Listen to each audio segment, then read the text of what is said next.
wondering how to teach your homeschooler to read, I'm going to share what we did as unschoolers. We didn't follow any curriculum. Basically just gave them books and said, here you go. But I'm going to go into a little bit more detail than that. Guys, my name is Kelly. I'm a homeschooling mom of 2 little boys. We basically unschool, which just means we live life and have fun and enjoy doing it. So this is how my boys learn to read. First, we always read them stories at night. Since they were born, they get to pick out their stories, and I don't know if you could see behind me here, we have a lot of books for them to choose from. I got them from yard sales, from hand-me-downs. A lot of those I had when I was little. You can get a lot of books pretty inexpensively.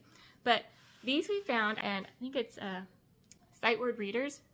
So they're very basic. Look for green, this one says. Look for red, look for blue. And it's really easy, and I feel like they've accomplished something, and holy cow, I just read this whole book, right? And there's a whole series of them. It's a set of, I don't know, 20 or 25. So when those get boring, then we have all of these different board books that, again, pretty easy.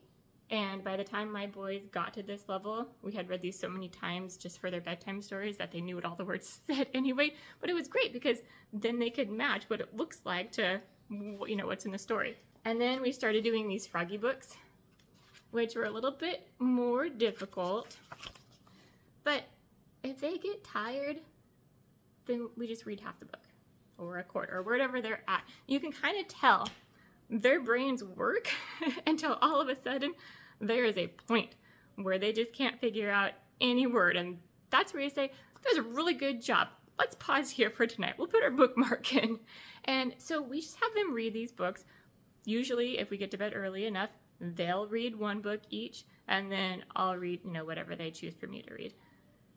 This keeps their love of reading alive. It's never supposed to be a chore. It's always supposed to be, oh, let's see what happens on the next page kind of feeling. And this is how we got them started.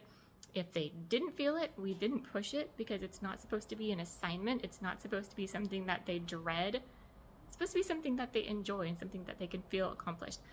Also, the reading after them, at a point they start following along, and that really is where the reading just expands and explodes. So this is what we did for the beginning part. Next video, I'll show you what we did to kind of get from the beginning readers into chapter books.